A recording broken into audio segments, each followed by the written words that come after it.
The chilling sound of an empty swing set creaking in the autumn breeze, a forgotten emblem of childhood joy swaying eerily in the encroaching dusk.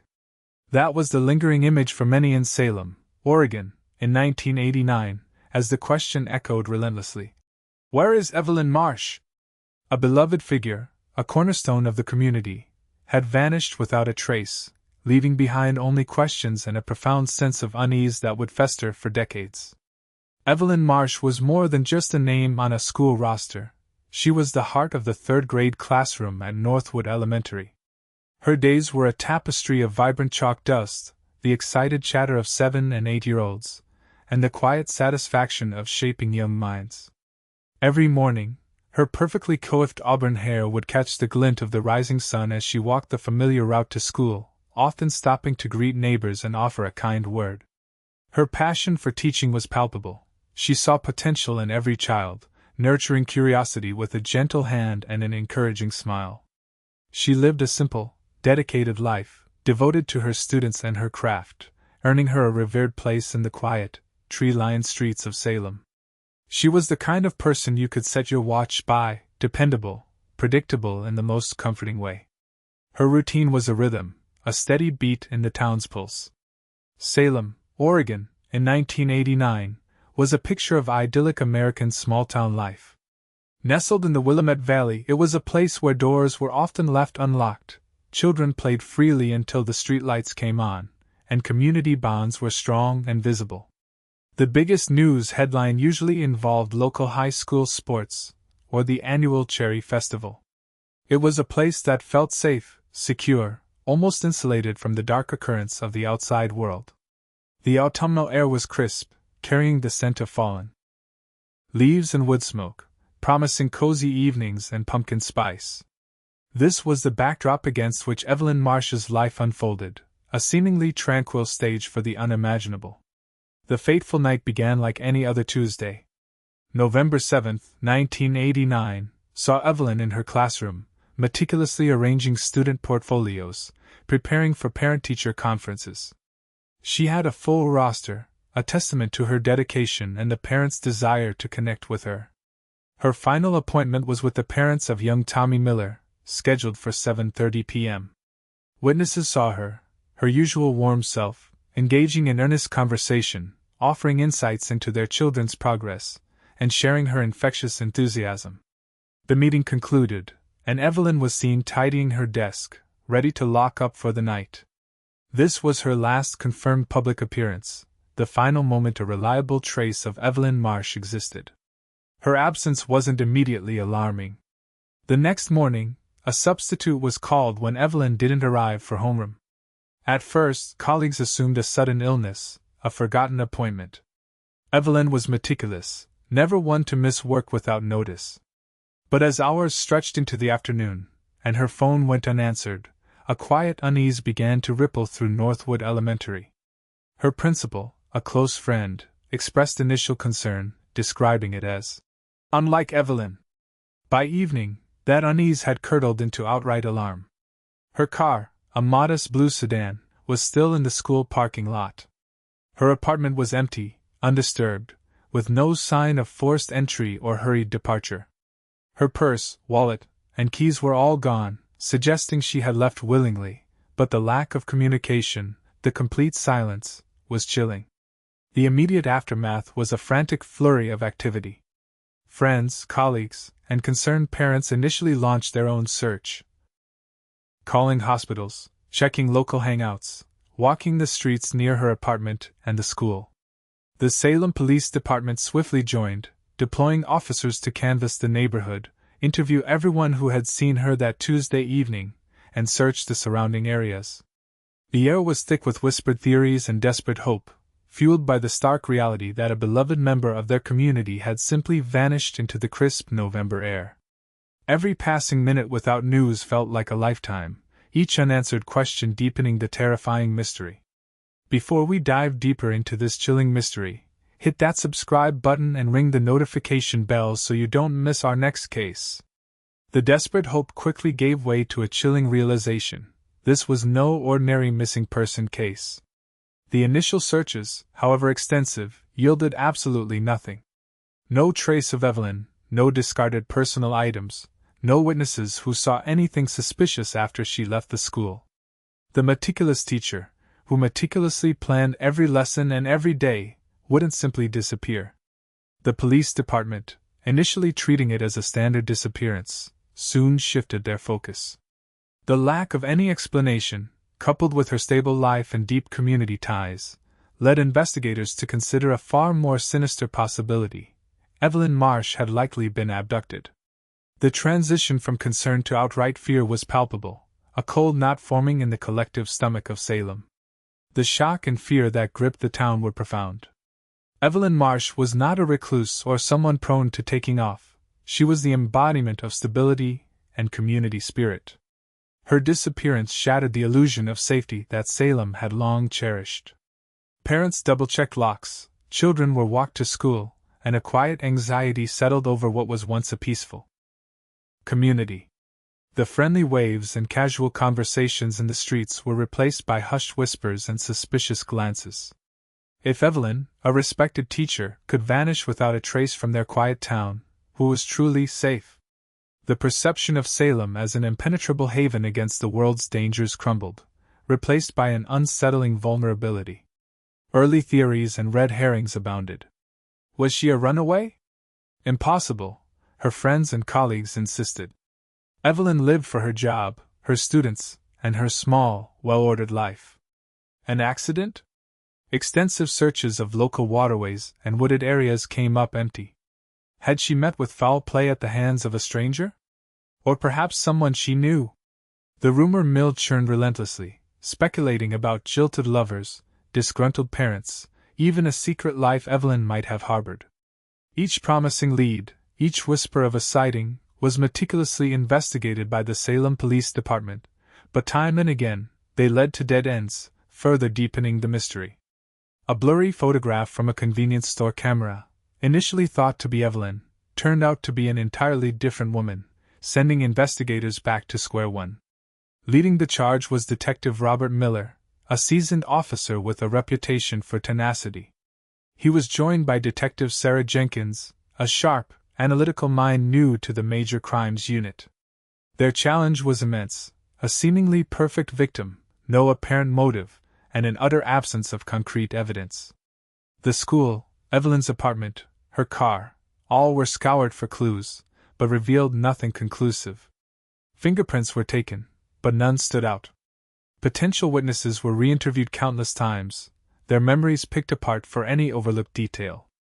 Detective Miller spent sleepless nights poring over case files, feeling the weight of the community's expectations and the silent plea of a missing woman. The emotional impact on Evelyn's close contacts was devastating. Her best friend, Martha, a fellow teacher, became a tireless advocate, organizing vigils and distributing flyers, her face etched with a grief that refused to subside. Evelyn wouldn't just leave, Martha would repeat to anyone who would listen, her voice trembling with conviction. She loved her life here, her students. Something terrible must have happened. The children in her class, initially confused by her absence, grew quiet and withdrawn, their innocent faces reflecting the unspoken fear of their parents. The entire staff at Northwood Elementary walked around under a cloud of sorrow and helplessness. Their desperate pleas for information echoed through local news channels, painting a picture of a community united in its anguish, clinging to the faint hope that Evelyn would somehow return. As days bled into weeks, and weeks into months, the initial flurry of activity began to wane.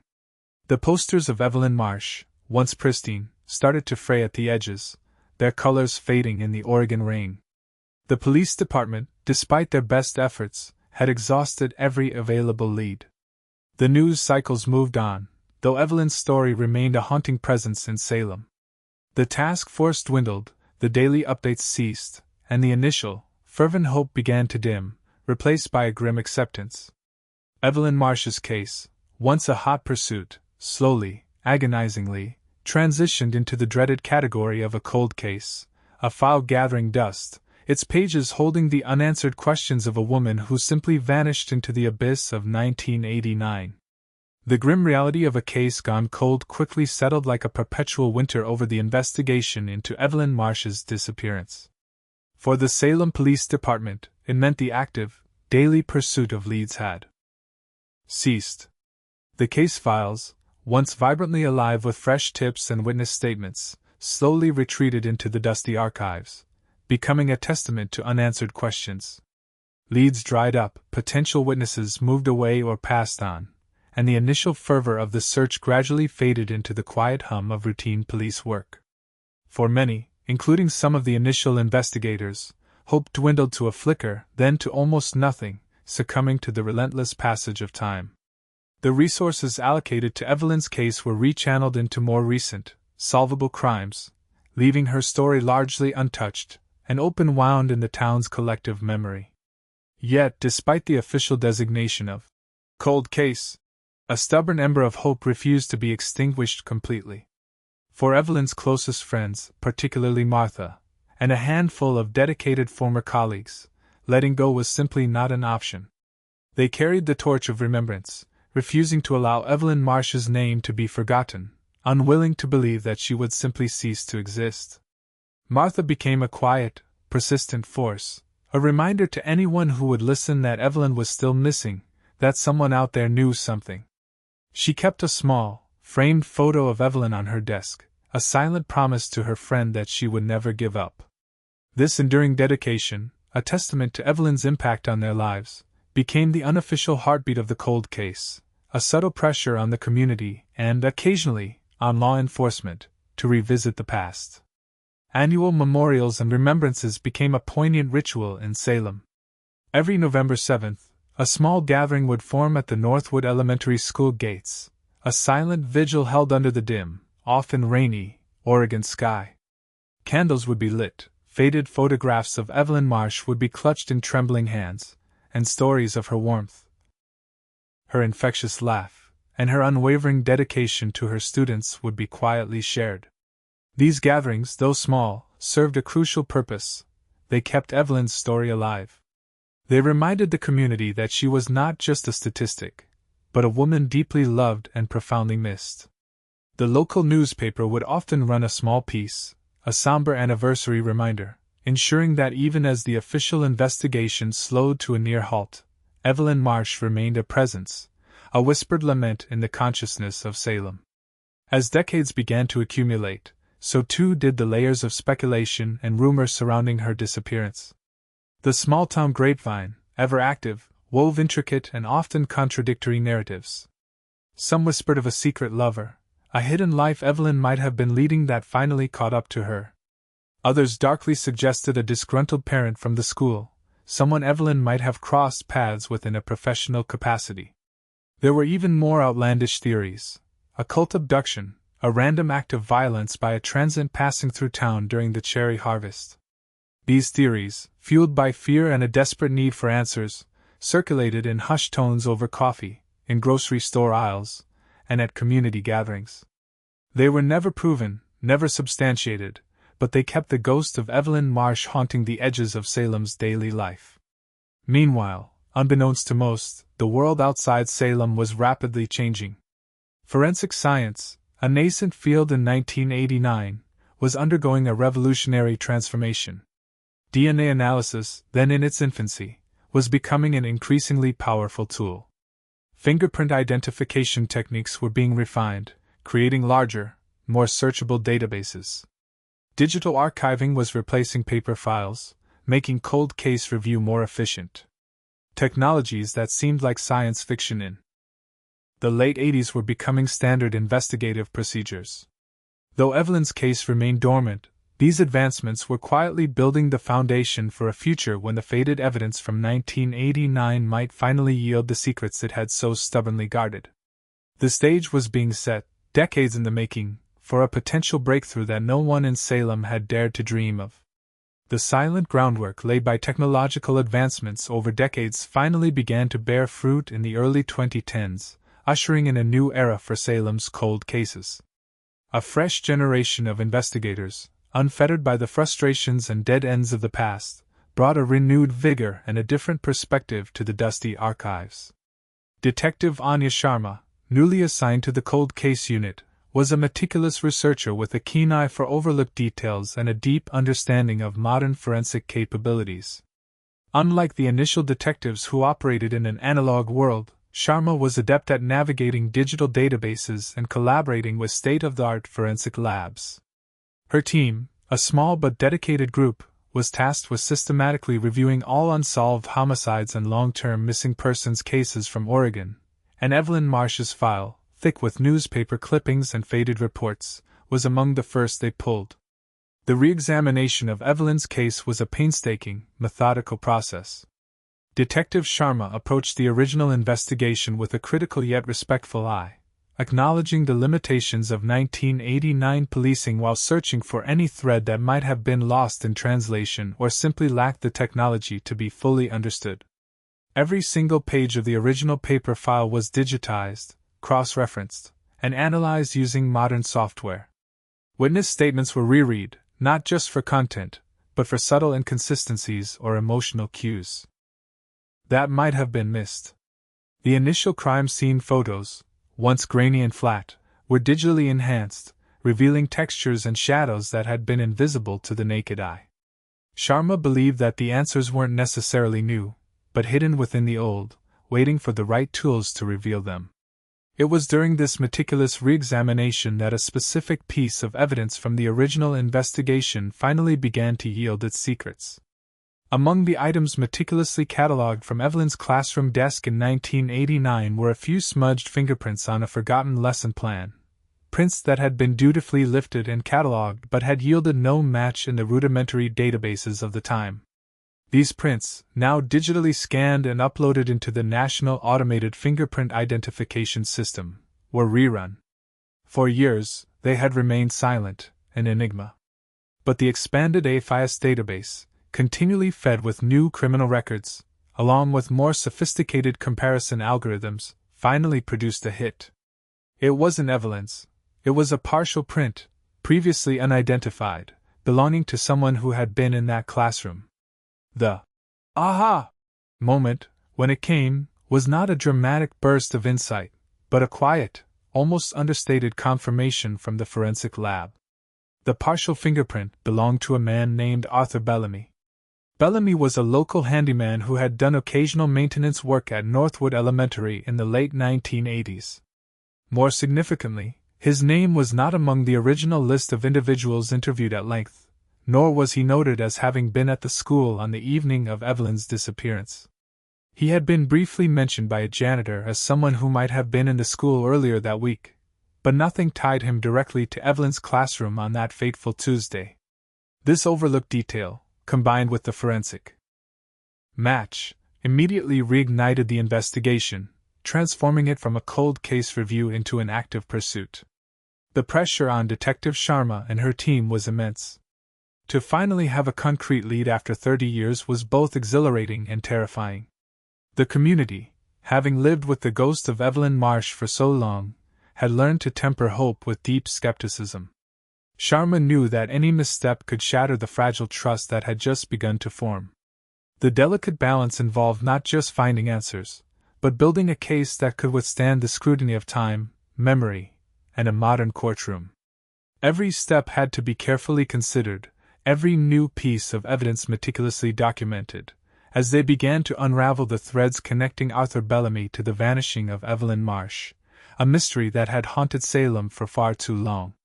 The trail of Arthur Bellamy led Detective Sharma and her team down an unexpected and deeply unsettling path. He wasn't a stranger, nor was he a notorious criminal. Arthur Bellamy was exactly who the original records indicated, a handyman, a quiet fixture in the Salem community, known for fixing leaky faucets and squeaky doors. His public persona was one of unassuming reliability, a man who, to all appearances, blended seamlessly into the pacific rhythms of small-town life. This made the emerging evidence all the more chilling.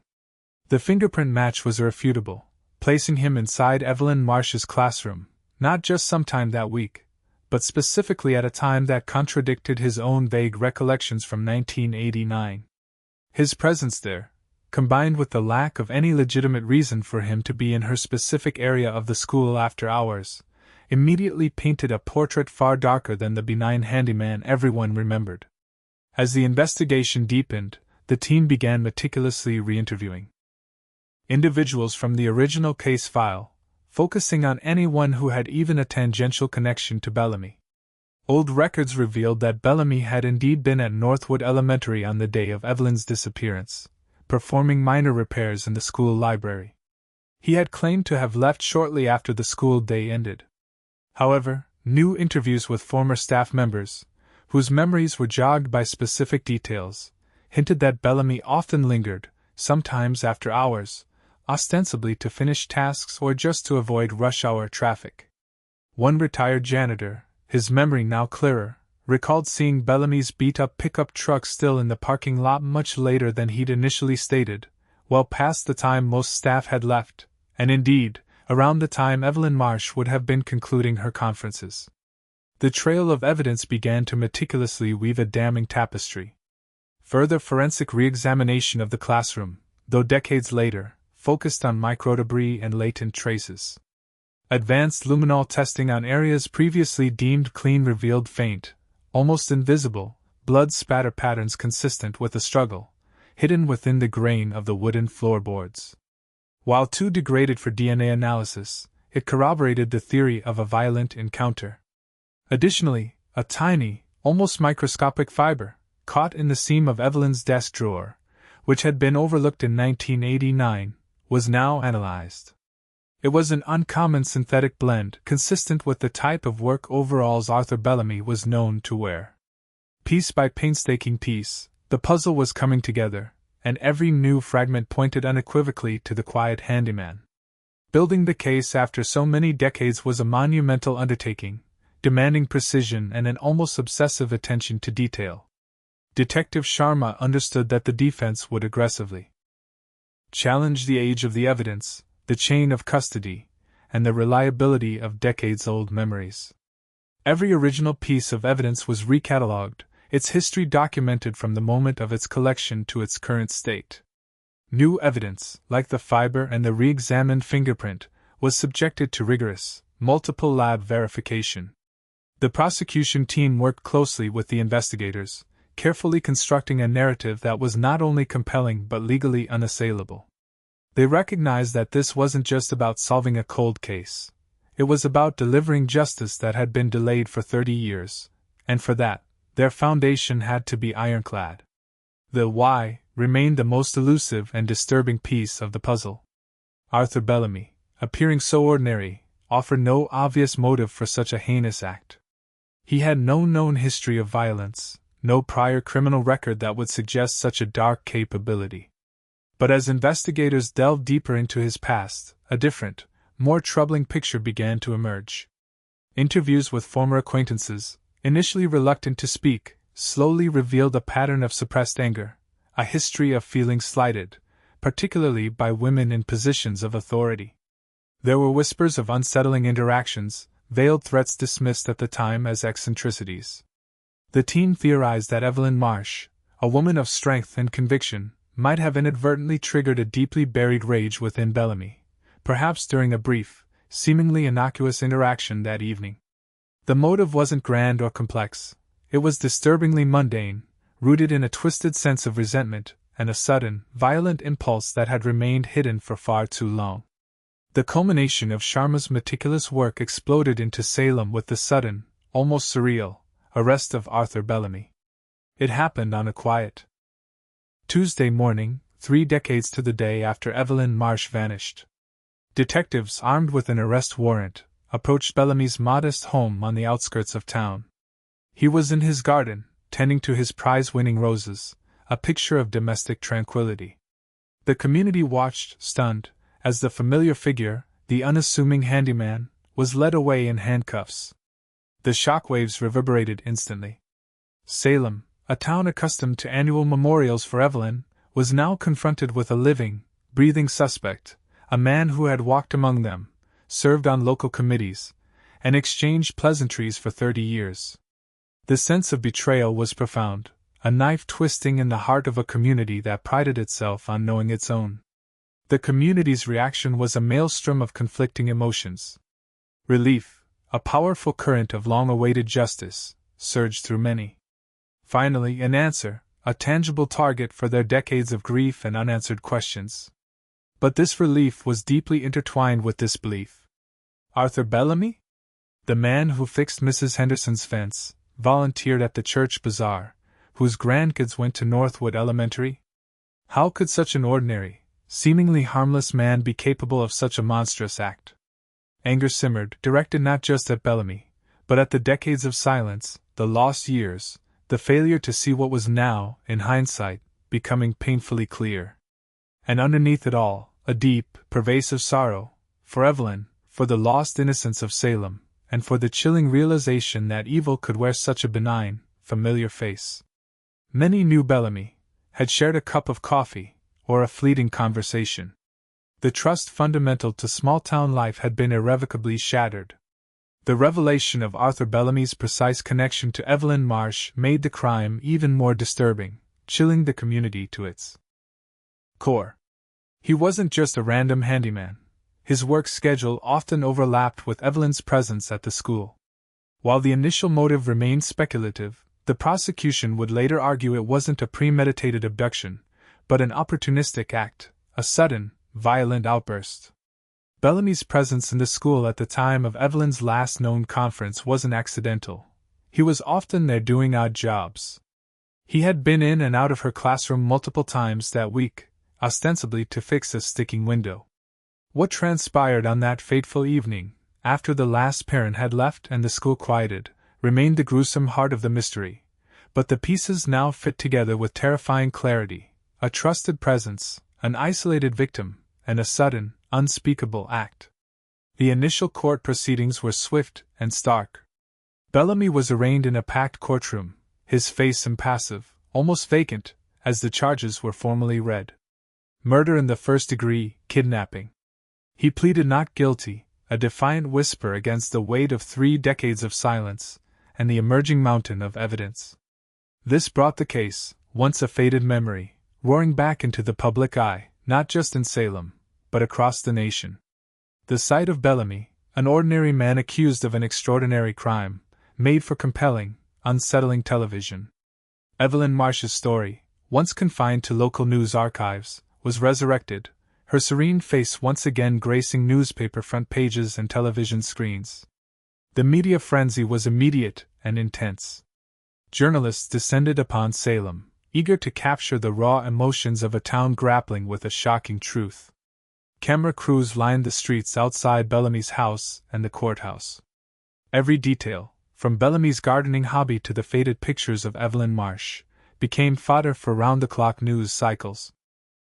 Podcasts, documentaries, and true crime specials, all clamoring for exclusive interviews, began their relentless pursuit of the story. Salem, once a quiet, unassuming town, was thrust into an unwanted spotlight, its painful history re-examined under the harsh glare of national attention. The story of Evelyn Marsh, the beloved teacher who vanished, was no longer just a local tragedy. It was a testament to the enduring power of cold cases and the unexpected, often shattering, paths to justice. The trial of Arthur Bellamy finally began, a crucible forged from 3 decades of unresolved grief and emergent truths. It was a spectacle that gripped not only Salem but also the nation, as the prosecution meticulously built a compelling case, weaving together fresh forensic breakthroughs with painstakingly re-examined historical evidence. Lead prosecutor Sarah Jensen, a sharp, empathetic legal mind, understood the immense responsibility she carried, not just to the state of Oregon, but to the enduring memory of Evelyn Marsh. She presented a narrative that began with the mundane, the routine, and slowly, chillingly exposed the darkness that had lurked beneath the surface of a seemingly ordinary life. The silent crime scene photographs from 1989 were given new voice through expert testimony on modern forensic analysis, highlighting details missed in an era without advanced luminol or DNA profiling. Central to the prosecution's strategy were the powerful and often heartbreaking witness testimonies. The original witnesses, now elderly, stepped forward again, their memories jogged by the renewed investigation and their initial accounts re-evaluated in light of new information. Martha, Evelyn's closest friend, spoke with tearful dignity about Evelyn's unwavering dedication and her absolute certainty that Evelyn would never have abandoned her life. It was a testimony that humanized the victim, reminding everyone in the courtroom of the vibrant woman who had been stolen from them. Critical new testimonies also emerged, including that of the retired janitor who, after extensive interviews with Detective Sharma, definitively recalled seeing Bellamy's truck still parked at the school long after he had initially claimed to leave that fateful evening. This testimony, once a minor detail, now placed Bellamy at the scene at the precisely opportune and damning time. The defense, led by a seasoned public defender, found itself in a precarious position. Their strategy largely hinged on attempting to discredit the decades-old evidence and challenging the chain of custody. They argued that the original investigation was flawed, that memories had faded over time, and that the new forensic interpretations were speculative, driven by a desperate need to find a culprit for a long unsolved crime. They painted Arthur Bellamy as an innocent man caught in a circumstantial web, a victim of an overzealous cold case unit. They tried to suggest that the partial fingerprint could have been left at any time during his work at the school, and that the fiber was too ubiquitous to be conclusive. However, the prosecution countered these arguments with a methodical presentation of airtight procedures and expert witnesses who affirmed the scientific validity and integrity of their findings, emphasizing how technology had simply caught up to what was always there. The emotional toll of the trial on Evelyn's surviving friends and the community was immense. Each day brought a fresh wave of painful memories, revisiting a wound that had never fully healed. Martha sat in the courtroom every day, a silent sentinel, her presence a constant reminder of the human cost of the crime. Other former colleagues, now often grandparents themselves, found themselves weeping openly as details of that November night were rehashed, their own youthful innocence from 1989 shattered anew. The community of Salem, which had lived with the mystery for so long, felt every tremor of the proceedings. It was a collective reliving of a nightmare, but this time, there was the promise of an ending, a chance for the ghost of Evelyn Marsh to finally find peace. After weeks of testimony, closing arguments, and agonizing deliberation, the jury returned. The courtroom buzzed with an almost unbearable tension. As the foreman stood, the air crackled with anticipation, every breath held. "We, the jury, find the defendant, Arthur Bellamy, guilty of murder in the first degree." The words, though long awaited, still landed with the force of a thunderclap. A collective gasp, then a wave of quiet, relieved sobs swept through the gallery. Justice, delayed for 30 years, had finally arrived.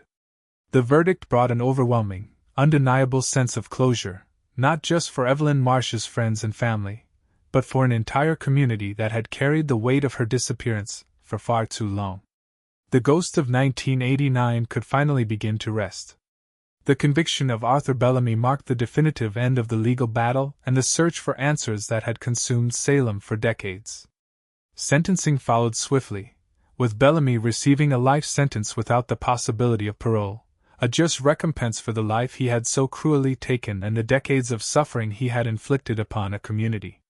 The finality of the court's decision reverberated through Salem. A deep, resonant chord of justice finally struck.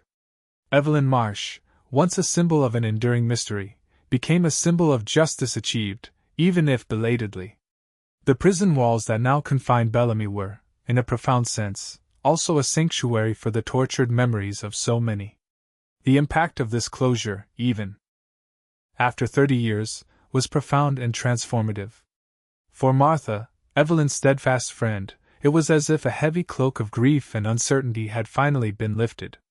The annual November vigil, once a somber remembrance of a vanishing, transformed into a commemoration of a life truly honored and a wrong finally righted. There was still sorrow, of course, but it was now laced with the peace of knowing. The community, once fragmented by speculation and fear, found a renewed sense of unity. The shadow that had hung over Salem for so long, a silent testament to a beloved teacher's unanswered fate, finally began to recede. Conversations about Evelyn Marsh no longer ended with a shrug of despair, but with a quiet nod of understanding and a collective sigh of relief. Evelyn Marsh's legacy, initially defined by her sudden absence, was now fully cemented by the unwavering dedication of those who refused to let her be forgotten. She was remembered not just as a victim, but as the vibrant, caring teacher who shaped young minds, whose passion touched countless lives. Her story became a testament to the enduring power of a life well lived and the profound mark a single individual can leave on a community. Her classroom, now filled with a new generation of students, bore an unspoken history, a silent reminder of the tenacity of justice. Evelyn became, for many, a beacon of hope for other cold case victims, a quiet promise that time may pass, but truth eventually finds its way to the surface. This case taught invaluable lessons, reverberating far beyond the confines of Salem. It underscored the absolute necessity of perseverance in investigations, demonstrating that no case is ever truly cold as long as there is even a sliver of evidence and a determination to seek truth. The power of forensic science, constantly evolving, proved to be an indispensable ally, capable of extracting damning truths from seemingly insignificant details that were once overlooked. The partial fingerprint, the microscopic fiber, the re-examined crime scene, each played a pivotal role, showcasing how modern techniques can breathe new life into dormant evidence. More profoundly, it highlighted the critical importance of never giving up on a missing person. Every name, every face represents a grieving family, a community yearning for answers, and a life that deserves to be remembered and honored. The final chapter of Evelyn Marsh's story closed not with a whimper of despair, but with the quiet dignity of justice served. Her memory, now free from the shroud of mystery, shines brightly in the hearts of those who loved her.